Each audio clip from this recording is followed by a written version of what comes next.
And good morning, friends. Welcome to The Bright Side. I am Pharmacist Ben. Thanks for joining us.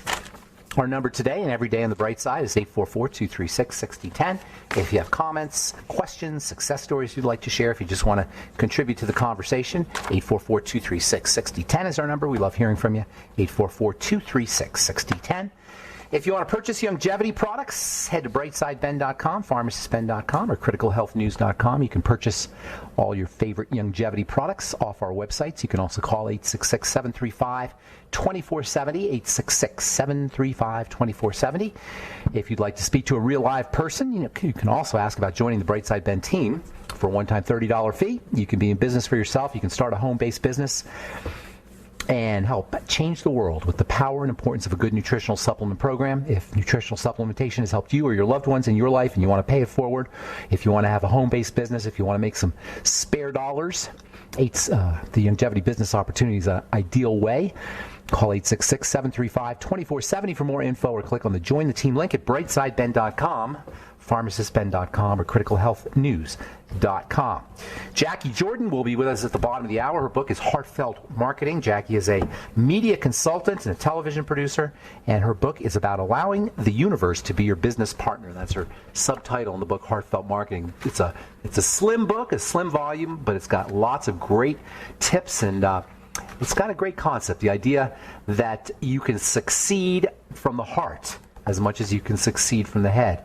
And I love that concept. Marketing and business and sales and entrepreneurship and capitalism have gotten a bad name, unfortunately, but it doesn't have to be the case. If you lead with the heart, if you lead with giving, if you think about improving people's lives, that's why I love the longevity business so much, is because it's about improving people's lives and making money at the same time. It's about being a heartfelt capitalist. I like capitalism. I'm all about capitalism. I've been a capitalist my whole life. I've been an entrepreneur my whole life.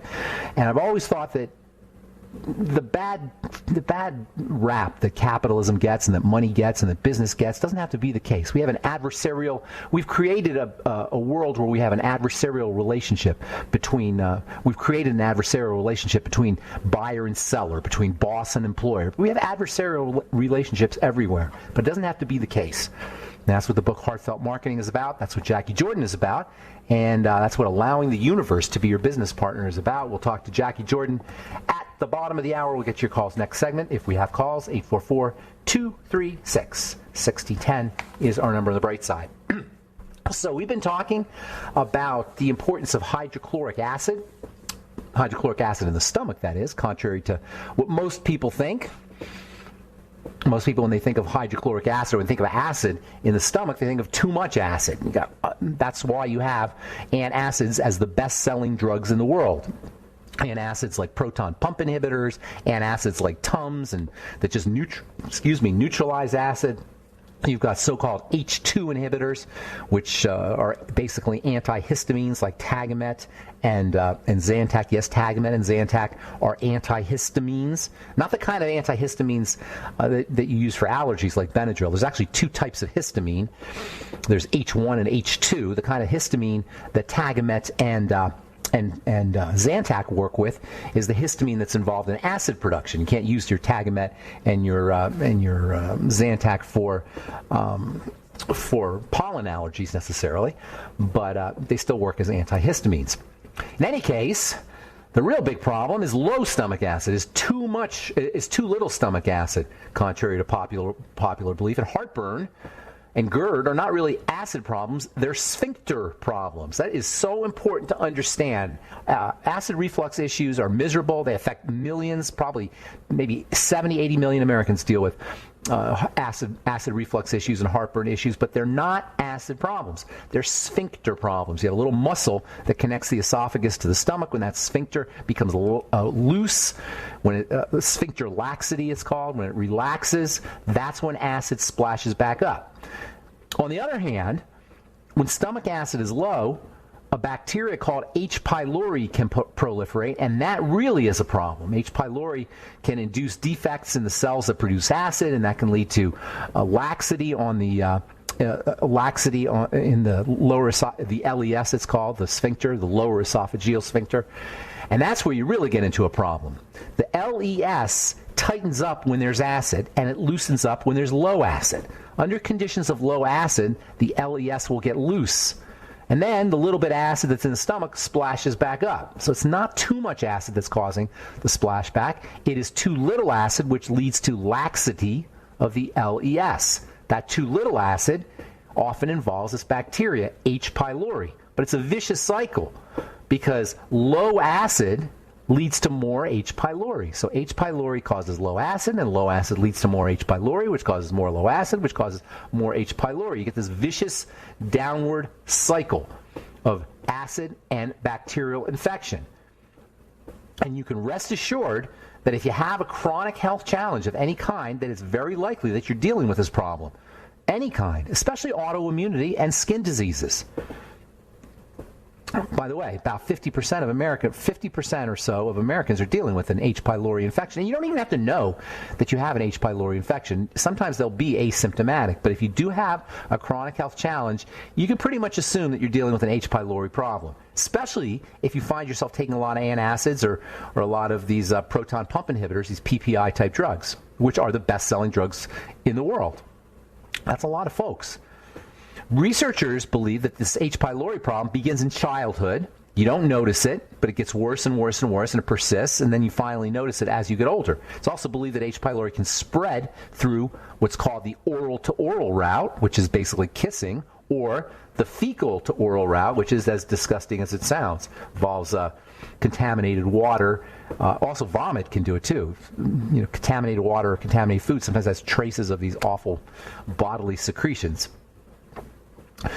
And while over 50% of Americans are infected with H. pylori, you're not going to know it.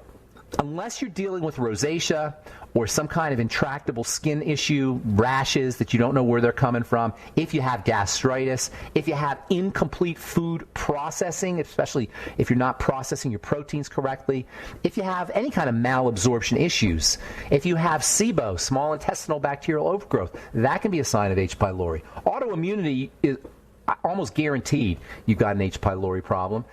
Fatigue, lethargy.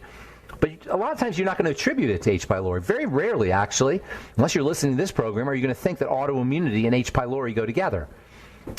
Certainly, dermatologists don't link skin diseases to H. pylori, but in my practice, I always ask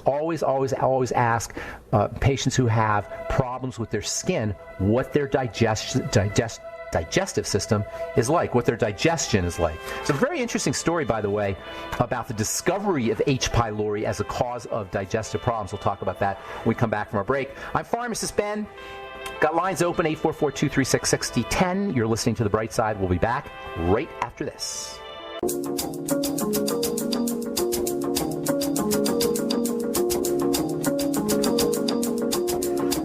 Okay, we are back on The Bright Side. I'm Pharmacist Ben. Thanks for joining us. Jackie Jordan will be with us at the bottom of the hour. We're going to talk about her book, Heartfelt Marketing, Allowing the Universe to Be Your Business Partner, which is about the link between the heart and money, the heart and making money. Actually, between spirituality and making money, really, is what it comes down to. Jackie is a media consultant and a producer, and she's been featured in various magazines, including Entrepreneur and Selling Power and Feedback Magazine. I love the idea of entrepreneurship.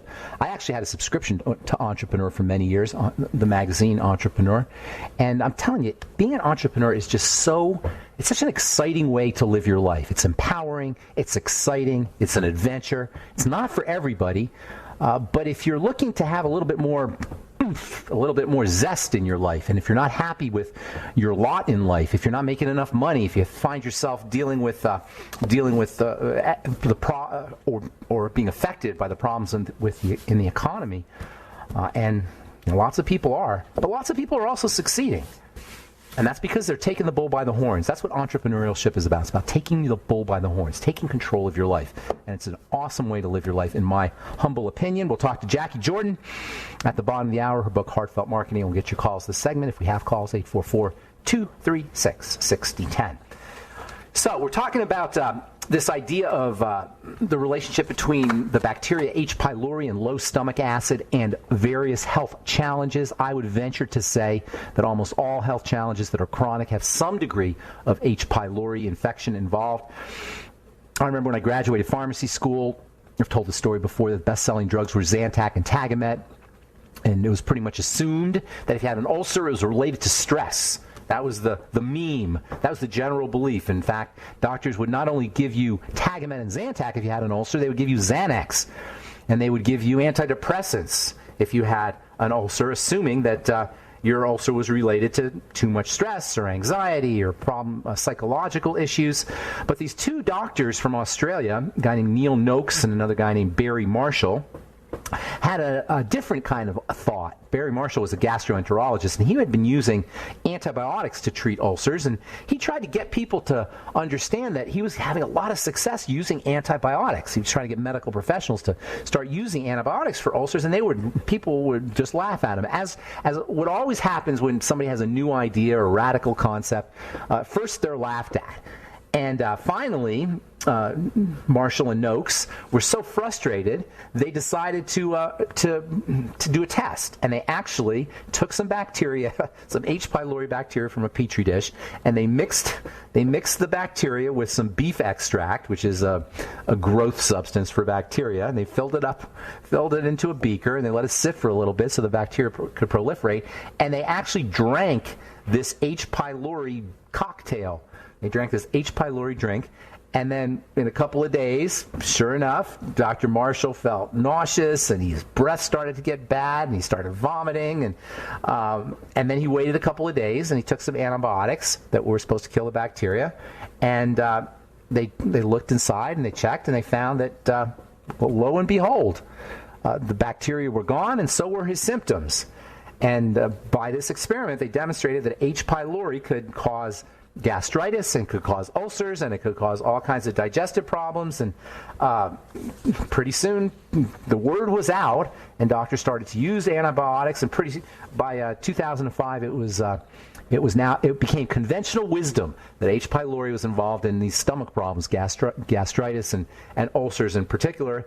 And in 2005, Dr. Marshall actually won the Nobel Prize in medicine for his discovery that this little tiny bug, this little tiny single-cell organism, was responsible for these digestive health problems, and all you needed was a couple of antibiotics, typically tetracycline or amoxicillin, sometimes it's something called Flagyl, metronidazole, to get rid of the bacteria and improve lots of symptoms, including ulcers. And today it's considered common knowledge, and if you go to the doctor and they detect gastritis or an ulcer, they'll give you an antibiotic, just like they used to give you Tagamet and Zantac.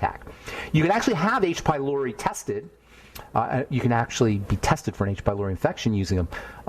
They'll do a blood test, they'll do a stool culture, sometimes they'll do a biopsy, which is a bit invasive. They also have an interesting diagnostic technique, I guess, using a urea pill. It's called the urea breath test. You swallow a capsule that contains a little molecule called urea, which is a natural biochemical found in your body. Urea was actually the first biochemical that was made in an organic lab back in the 1830s. It's a very simple molecule. It contains nitrogen and a little piece of carbon. And H. pylori, as it turns out, makes an enzyme that breaks down urea, something called urease. And if you take this capsule and you do have an H. pylori infection, the metabolites of the urea will show up in your exhaled breath, and they can actually test your breath. It's called the urea breath test, and it's probably the simplest, easiest way to check to see if you have an H. pylori infection. If you do have one, they'll just give you some antibiotics. It's actually really easy to treat. Now, taking antibiotics has its own pitfalls, of course, so you don't want to be on antibiotics too long, and once you are on your antibiotic, you want to make absolutely sure you're taking probiotics. Never take your probiotics with your antibiotics, though. Obviously, if antibiotics kill bacteria, they're going to kill your probiotics, so you always want to separate out your antibiotics and probiotics, maybe 8 hours or so after you take or 6 hours or so after you take your antibiotic, take a probiotic. And definitely, when you're done with your course of antibiotics, you want to make sure you're loading up with probiotics and using or eating lots of fermented foods.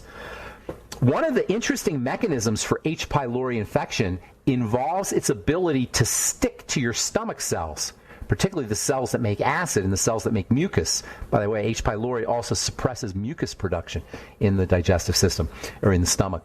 So the H. pylori has an ability to stick to these stomach cells, stick to the mucus cells, with a little Velcro-like attachment that bacteria have. This Velcro-like attachment is called a lectin. And recently we've heard a lot about these things, these lectins. A lot of reactive substance, a lot of reactions from food occur via this lectin to cell interaction. And if you've heard of a guy named Dr. Stephen Gundry, he's been talking about it for the last couple of years. He's written a couple books about one called the plant paradox. And Dr. Lectin's hypothesis is plants contain substances that have lectin-like attachments. Gluten is one of those substances that has a lectin-like ability to stick to your cells. Bacteria do the same thing. E. coli, for example, does that. H. pylori has a lectin-like attachment that can that can allow these bacteria to wreak havoc on various parts of your body. What's interesting about lectins is you can actually slime the lectin away. There are actually things that you can take that will detach this Velcro-like attachment to your cells. And if you're dealing with any kind of lectin reaction, you want to make sure that you're using some of these substances. It's kind of an interesting reaction that happens. It's slimy materials, things like algae and aloe, which have kind of a mucousy-like quality.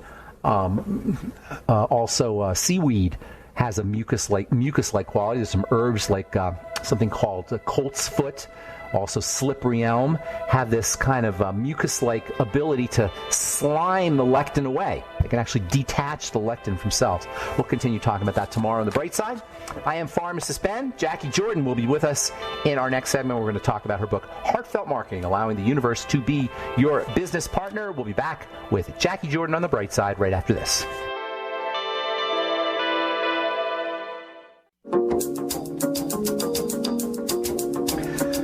We are back on The Bright Side. I'm Pharmacist Ben. We're on the air Monday through Friday, 8 to 9 Pacific and 10 to 11 Central Time, and 24/7 on the archive page at benfuchsarchives.com. Thank you to Peter in the UK for setting that up. We also have an archive page at brightsideben.com. And we've got the longevity products and your Join the Team link that you can click on if you want to sign up to join the Brightside Ben team at brightsideben.com, pharmacistben.com, and criticalhealthnews.com. We've got blog posts, news stories, videos, lots of good health information on all our websites, brightsideben.com, pharmacistben.com, and criticalhealthnews.com. And don't forget to take a peek at our Truth Skin Health products at truthtreatments.com, truthtreatments.com, all formulated in my compounding pharmacy for healing wounds. As it turns out, healing wounds is beauty. And that's why we have over 1,400 4- and 5-star reviews, which you can take a peek at truthreviewed.com. Truthtreatments.com for all our Truth Skin Health products. Never any preservatives, fragrances, fillers, waxes, emulsifiers, vegetable oil, silicone. Nothing your skin doesn't need or doesn't want in any of our Truth Skin Health products. Truthtreatments.com. We've got holiday specials, and our reviews are up at truthreviewed.com. Truthreviewed, that's with a D at the end, .com. Okay, I am super excited to talk to our guest. Jackie Jordan is the author of the book Heartfelt Marketing, Allowing the Universe to Be Your Business Partner. This is something I have been promoting and working with in my life for many years, the idea that the universe is your friend. And by opening up the heart, you can make some money and you can help change the world at the same time. You can be of service to the world, you can improve lives, and you can provide value. Jackie's going to speak to us today about how to earn successfully without fear when you have to market yourself, which is, as Jackie says, the greatest service you can offer. Please welcome to The Bright Side, Jackie Jordan. Hey, Jackie. Thank you, Ben, for that fabulous introduction. Boy, you summed that up so well. That's awesome. Great. Well, I finished your book this morning. Great to hear that. Your book is. I love how succinct it is, Jackie. I know at the beginning you were talking about how you want it to be a bigger book, but you know what? The fact that you packed all of that information into this slim volume is really, it's a plus. Because I read it. Isn't it amazing how we measure ourselves by everything? Like measure. We measure our worth. We measure our success. I mean, and there was a perfect example. And I think, as you went through the book, much of the, growth success that I experienced, and you as you do in your mindset coaching, is that I had to overcome it myself. Much of what I share and get to teach or encourage or inspire there is basically because I had to overcome, my own, limiting belief systems myself, and thinking that I had to have a perfect book because it had a certain page count or something like that, or the value of the content wasn't worthy is exactly what I say we don't have to do. Well, isn't that interesting how isn't that interesting how the universe is set up? So you learn when you teach. So you give, you get when you give. Yes, and that's definitely been the example of my experience and my life, which means that I've had to grow through a lot of obstacles. My background's a TV producer. I've produced for Montel, Maury Povich, Geraldo Rivera during the O.J. Simpson time. I was a predecessor to what became reality TV. So I've always been basically in the creative business arts and storytelling, and so I have my business now, TV Guestpert, through what we do now in TV Guestpert Publishing is really taking ideas and materializing them, but but working to materialize them in a profitable, sustainable way, and not just being creative. And we do it for business owners, and the reason I bring it up in that context is that when we're creating something, keeping the bottom line in mind is important and significant, and it's also not the only part of it. Whereas the flip side is true too, and there's so many people that I mentor in business, where I say, your candle making hobby is awesome, but you're not going to make enough candles in your garage to support yourself. So that becomes a passion or a hobby and not a business. So how does let's say somebody has a candle making business in their garage. How does this idea of allowing the universe to be your business partner play into transforming this little hobby that you say into something that's a business, something that somebody can earn a living at and earn a living doing their passion? How can the universe help? Well, God is in the numbers. Good orderly direction, God is in the numbers. So I'm a big believer on keeping your numbers. I say that keeping your numbers is like your ABCs, and if you write down what you make and what you spend, and then you add them up at the end of the month, those numbers form, those letters of the numbers form words, and you add up those words over a period of time, and you get a story, and that story tells you what you believe about yourself, how you live, the choices you make in the world. And if you keep enough data over a period of time, you can write your own story, because now you're choosing how to be in alignment with the universe in your work or your vision, and you can write your vision.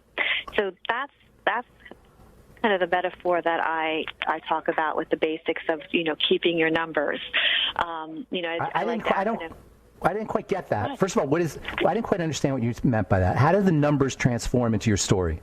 And what do you mean by numbers? Your numbers, your monthly nuts. What is your monthly nuts? What is it that you have to earn? What is it that your business is making? If you're taking the candle making person, what is the person's monthly nut? How much do they need to make to sustain the business? How much do they need to make to sustain themselves? Keeping track of those numbers. How much does it cost to make your candles and put the wick in there and mail them out and ship them out? How does that turn to a story? And it comes to a story, yeah. And it's a story. How does you want to keep the story? Well, if the numbers aren't comfortable, then you can choose to rewrite a different story with your numbers, and maybe that project or that passion isn't such a passion anymore because it costs a lot more to keep it going, keep it running.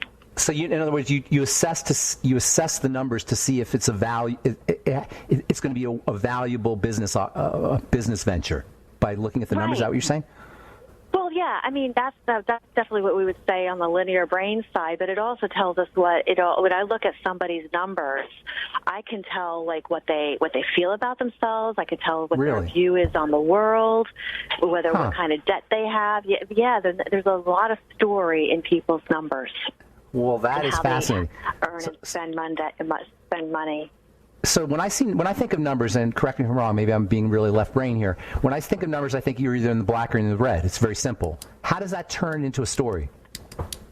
Well, if you're in the black, if you're somebody who's consistently in the black, you can write your own story. You can write your own vision. You can write, I want to go on vacation. I want a luxury car. I want my kids to go to the best school. I want to experience this. When you're someone who's in the red or in the debt, you're bound by the story that your numbers are told, that are telling.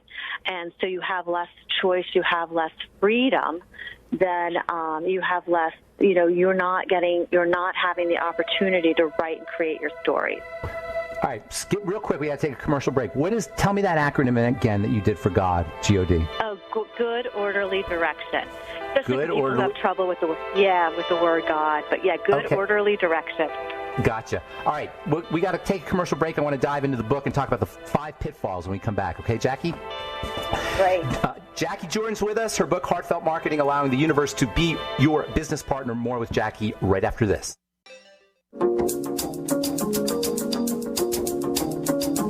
Okay, we are back on the bright side. I'm Pharmacist Ben. We're talking to Jackie Jordan about her book, Heartfelt Marketing, Allowing the Universe to Be Your Business Partner. Jackie, so you got 5 pitfalls, the doom, that spell doom for revenue. Tell us about those.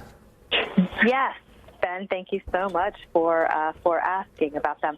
So, yeah, in Heartfelt Marketing, I talk about how to earn successfully without fear when you have to market yourself, which people are, people are afraid to promote themselves a lot of times just because, we all suffer from imposter syndrome, and I say we all suffer from imposter syndrome. I can relate. Yeah, and the second one is learn a heart sale versus a mind sale, and so the difference is, we all know what it feels like when someone tries to sell us something and we feel like we've been slimed and we want to go take a shower with a fire hose. And so a lot of people don't want to step forward to sell because they feel like it's dirty. When I say with the reframe in that as a heart sell is that we're being of service, that we have goods or services to offer the world or talent, and that it is a disservice not to share them with the world, and we all deserve to be remunerated accordingly for those products, services, or talents. Let me ask you a question about that. Can I ask you a question about that? Yeah. What if you don't, and I've been in these situations, what if you're selling something that you don't believe in? What if you're selling something that you think that you can't really get to that place where you think you're doing a service to somebody? It's hard I personally, Jackie, am very unsuccessful in selling. Even in the business that I work in, I have to have such a passion for my clients. And when I do, I feel we can be unstoppable. But when I don't believe in somebody or when I don't believe in a product, I tend to be unsuccessful at doing that. Sometimes when I'm working with in the mentorship, I sometimes I tell some of my people that we mentor that sometimes you have to show up and earn. And sometimes we don't always have a choice. We're going to have to sell the widget because we have to make a living. Yeah. And then sometimes that exercise is really good in terms of depersonalizing and our feelings around everything, because not every our feelings aren't always facts. But when it comes to stuff that we put out in the world, and you're an extraordinary entrepreneur, I'm an entrepreneur. I speak to entrepreneurs. When we're entrepreneurs, it's really hard not to believe in what we're doing. Yeah. Different when we're doing it for the man or somebody else. That's a little bit more of a different perspective. But when it's for ourselves, we have a responsibility. I love that respondability to share it with the world. I love that. So almost, if you have something that you're producing in the world and you really think people need it, you owe it to the world. You're being stingy if you don't share it. If you don't have a business. I think so. I think it's hoarding. I think it's squandering your talents and gifts, especially where, Ben, you and I are, and many of the business owners and your listeners are, where we are at our point in our life is we've aggregated a collective body of professional wisdom. And it is squandering if we don't share it with as many people as we can, because where we've been in our prospective industries has allowed us a proprietary viewpoint that most people don't ever have access to. And so it becomes more at this it's not point ours. in our career as a duty. Exactly. It's the world's. We owe it to the world. Yeah, I love that. Exactly. And so, and in the heartfelt marketing, the learn the secret of great story, telling is something I also, when we market ourselves, we'll have a good story. We usually have a good story, and I look forward to learning the rest of your stories. And I know that my stories have equally been interesting. One of my favorite stories that I tell is that I was punked by Sacha Baron Cohen in the movie Bruno. You were? Well, say that again. You were in the movie? I was punked. I actually did. I made the cutting floor. I didn't make the actual final film, which I took as a compliment. And so, just to make a long story short, I got hired to do a media consult, and I was. They asked me the night before if I would meet this German fashionista who wanted to do a television pilot, and so I showed up. They paid me cash. I signed a 14-page disclosure agreement. And in fact, in my book, Get on TV, I have in the back of the book a standard appearance agreement. I want people to know what a standard appearance agreement looks like, so I'm very versed in it. But this agreement was like ironclad, and it talked about filmed, and you won't sue, and things just didn't make sense. And I walked into the scene, and I knew I was going to be recorded, and this man with an accent was making fun of my clothes and trying to get me to drink champagne at 10 in the morning. That's great. I was so confused, and my producer head started counting all the cameras that were on me, and so the scene is in the movie Bruno, and then my original scene is there, but when they do the cutaway shot, it's not to me. They ended up punking another, basically a PR person, but he worked me for about 2.5 hours, and I you had no woke up clue. in the scene. No, I woke up in the scene and I realized what happened, and I literally thought I was in the Truman Show. I started counting the cameras. I realized where the control room was. I even had in the back of my mind that Jay Roach, the director for Sacha Baron Cohen, was in town filming, and I stayed with the scene. It was weird. I don't know why. I had a choice. That's awesome. I left. But I stayed with the scene, and I stayed really professional. And so when I put my clients out in the world in terms of media and publicity, I tell them, own your content and own your truth. And if you're not meant to be, you'll get cut. And so having had that experience has made my clients never tell me that they can't say yes to an opportunity. That's great. So let's sit with that for just a second. Own your content and own your truth. That means just be authentic, be real, and don't give in to whatever you think that has to happen there. Just be yourself. Is that right? Yeah. And in that case, they did it. They cut me out. Well, but you were yourself. You were yourself. I was myself. And and it showed that in a situation where they were really looking for a moment of unintegrity, they couldn't use me in the film because I wasn't unprofessional. Even in the most obnoxious situation, I still maintained my integrity and my professionalism. And was he pushing there was nothing funny about it. He was trying to push you. Oh yeah, so there's a focus group in the scene in Bruno, and they look like truck drivers. So when I saw the focus group, I was confused because here is supposed to be a fashion pilot, television pilot, and these are clearly men who would have no sense of fashion whatsoever. They showed me gay porn. Are you serious? It was so over the top. But I had accepted the job. And it wasn't like I stood there and I accepted abuse, but I was definitely being razzed. And to get a reaction, they wanted a reaction from me. And I just stayed neutral and professional. And honestly, to tell you the truth, Ben, I've been in Hollywood for so long, it was 20 years, that I have seen everything, even if it hasn't been filmed, even if I haven't been filmed. Wow, I'm sure. I have seen every character out there. That it kind of was it really was almost like one more day at the job. That is hysterical, Jackie Jordan. That's awesome. Do you watch him now and you think it's funny?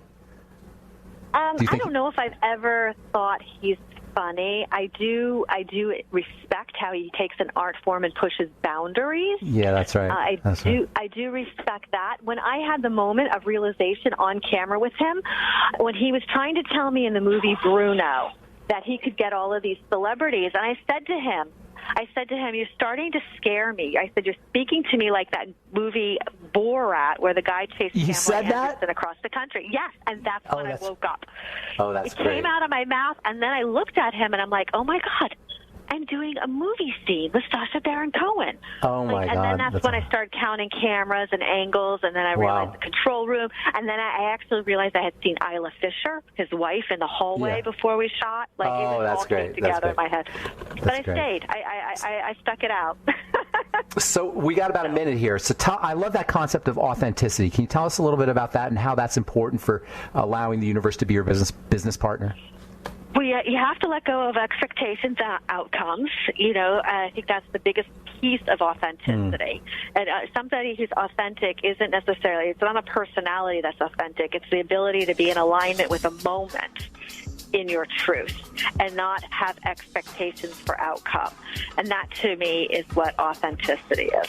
That's awesome. Jackie, we're out of time. Thank you so much for being on the bright side. The book is Heartfelt Marketing, Allowing the Universe to be Your Business Partner. One last word of wisdom, Jackie. Share with us. Real succinct. Everybody's got a story and everybody's got a talent. So, and social media's made it easier to share. I love it. Thank you so much, Jackie, for being on the bright side. I'll talk to you real soon, okay? Take care, Ben. Thank you. Have a beautiful day. That's Jackie Jordan. Her book is Heartfelt Marketing, Allowing the Universe to be Your Business Partner. And that's all the time we have for today on the bright side. I am Pharmacist Ben. Thanks for listening, friends. Have a wonderful, beautiful, awesome, spectacular day. We'll talk to you later, folks. Bye for now.